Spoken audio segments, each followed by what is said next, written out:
టెక్సాస్లోని fort వర్త్లోని Huang డౌ విపస్సనా భవనా centre, Vietnam American బౌద్ధ మునుల నుంచి 19 మంది భిక్షువులు, ముఖ్యంగా వెనరబుల్ బిక్కు పన్నకార నేతృత్వంలో అక్టోబర్ 26, 2025 నుంచి మొదలుపెట్టారు.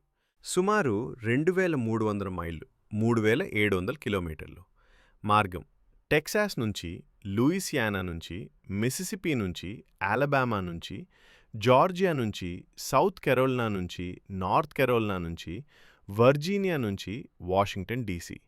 ఫిబ్రవరి 2026 మధ్యలో ముగిసేలా. లక్ష్యం: శాంతి, ప్రేమ, కరుణ, అహింస సందేశం వ్యాప్తి చేయడం.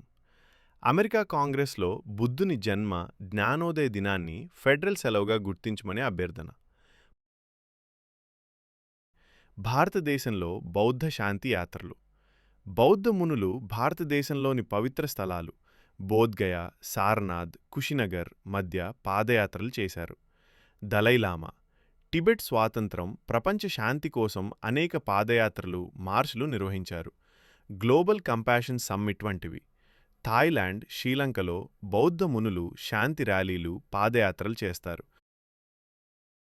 బౌద్ధ శాంతి పాదయాత్రలు సాధారణంగా మౌనంగా, మైండ్ఫుల్గా నడవటం, ఒక భోజనం మాత్రమే తినటం, బయట నిద్రపోవటం వంటి కఠిన నియమాలతో ఉంటాయి. ఇవి యుద్ధాలు, విభేదాల మధ్య శాంతి లోపలే ఉంది, దాన్ని మేల్కొల్పండి అనే సందేశం ఇస్తాయి. ప్రస్తుతం అమెరికాలోని వాక్ ఫర్ పీస్ చాలా ప్రభావవంతంగా సాగుతోంది, ఆలోక కుక్కతో సహా. మీరు